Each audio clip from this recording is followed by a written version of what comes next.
ẹ jẹ́ ká sáré jọ wo fídíò tí mo fẹ́ play fún yín yìí kẹrin nǹkan tó ṣẹlẹ̀ ń bẹ̀ kí tó wá ṣe analysis mi lórí fídíò yìí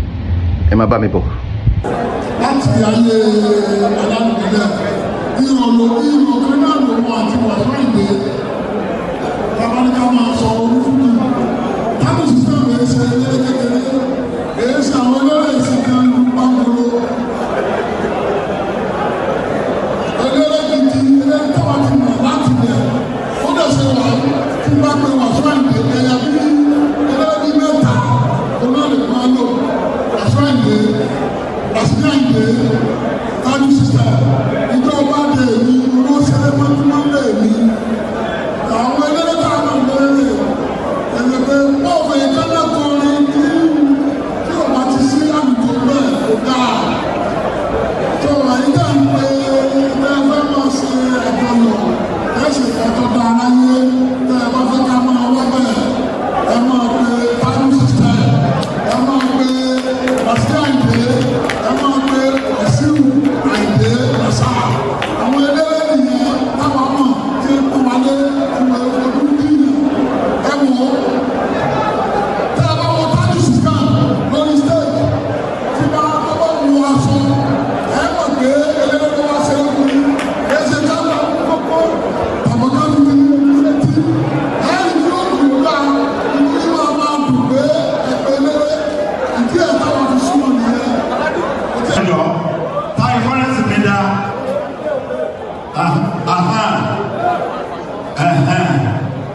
so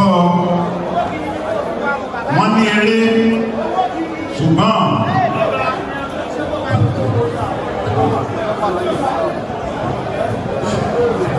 ṣẹlẹ̀ owó yìí ojú gbogbo ẹ̀rọ tó bá jẹ ọmọ láàyè kẹta fún wa àwọn aláṣẹ ìwọ lónìí lórí bàbá wa ní alájí ìdájọ́ sísítẹ́ẹ̀mù ní fọ́pọ̀ a lè jẹ́ òkú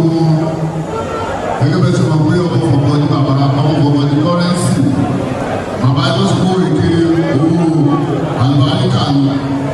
àwọn olóyè fi dàbí àwọn àbí Currency ọ̀pọ̀lọpọ̀ nìbàdàn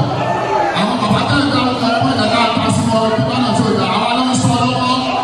àpèsè wèrè lábẹ́ ìwò Currency ọ̀pọ̀lọpọ̀ nìbàdàn tábà ti ń kéré ẹ̀bà ta Currency ṣe ti gbọ́ gbà mí bàbá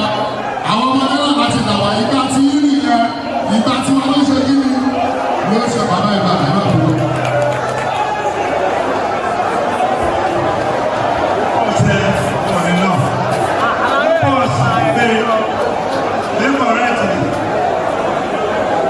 This is 200K for the launching of this mighty instrument. Ẹ káàbọ̀ ṣe gbọ́ nǹkan tí bàbá wa Akíndé ọmọ Fìjàbí onílé òbí nílẹ̀ Ìbàdàn ṣe gbọ́ ohun tó sọ lórí pódíọ̀m yẹn. Well ṣe rí àwọn kan mo fẹ́ ká kọ́kọ́ mọ̀ ni pé oníkálukú ń protect personal interest ẹ̀ ní. Bàbá Akíndé Fìjàbí ń tọ́sọ lórí pódíọ̀m yẹn mi ò lè dá wọn lẹ́bi o. Bàbá yẹn protect interest wọn ni wọ́n fi dárúkọ pé Wàsíù Àyìndé àwọn eléré ìtàwọn nìyẹn, Alhaji Taye System eléré àwọn nìyẹn, Alhaji Rashidi Àyìndé eléré àwọn nìyẹn. Wọ́n làwọn mẹ́ta yìí làwọn ń pè eléré ẹni tí bàbá ń pè eléré náà sọ yẹn tẹ bá dẹ̀ àwọn mẹ́ta tó dárúkọ yìí àwọn àgbà ọ̀jẹ̀ nínú eléré Fuji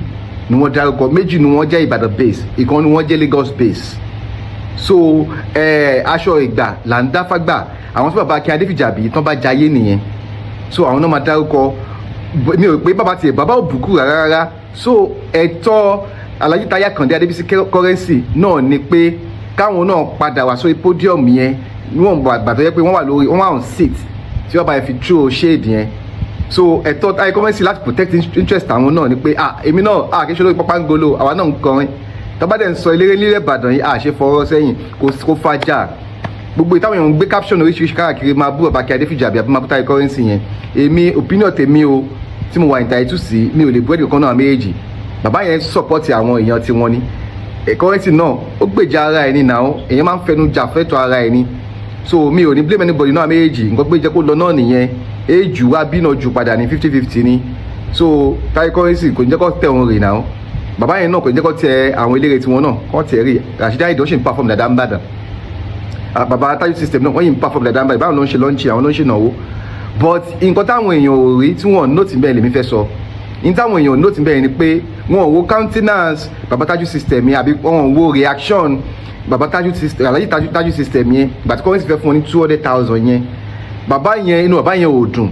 torí pé Currency sọ statement yẹn pé òun ọ̀pọ̀lọmọ ń bàdàn àwọn sì wà ń bàdàn àwọn náà ń jayé ń bàdàn nǹkan tí Currency dẹ̀ sọ yẹn ò pọ̀ jù but reaction bàbá yẹn mi ò like ó yẹ kó fi tẹ̀rí tó yàyà fi embrace Taye Currency lórí stage yẹn ni ó yẹ kí bàbá yẹn embrace Taye Currency at least ó fẹ́ ẹ pè é sí show yẹn ó dẹ̀ wá ó dẹ̀ tún fẹ́ nọwọ́ sí yín ó yẹ kẹ́ embrace Taye Currency bẹ́ẹ̀ níbẹ̀ yẹn Taye Currency ò lẹ́bi mi ò lè da Taye Currency lẹ́bi níbẹ̀ yẹn mi ì lè da Taye Currency lẹ́bi níbẹ̀ yẹn Taye Currency ṣe dáadáa èmi náà jáfẹ́ tó máa ṣe máa jẹ́ kẹfẹ́ nu bá tèmi jẹ́ lórí dúró ni àbí nǹkan jókòó kẹ́kọ̀ọ́ fẹ́ nu èmi mọ́lẹ̀ no na who does that so bàbá Akíndé náà àwọn náà sọ tí wọn bẹ́ẹ̀ jẹ́ kó lọ nìyẹn bàbá yẹn ò ṣe sọ rárá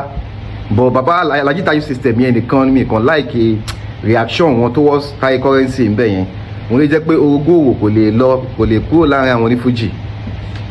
tí wàá yẹ bẹ́ẹ̀ pé bàbá yẹn kọ́ fi tẹ̀rìntọ́ yàyà kọ́ fi embrace Taye Currency ń bẹ̀ yẹn ni mi fẹ́ sọ jù bẹ́ẹ̀ yẹn lọ́dọ̀ ẹ̀yin tèmi ẹ máa drop opinion yín nǹkan tẹ́yìn náà rí nínú fídíò tí mo play fún yín yẹn kí lẹ rí sí kí lẹ observe ẹ drop it in the comment section èmi olólùfẹ́ yín náà ni ọmọ yín Olúwayé I will see you some other time take care of yourself stay blessed.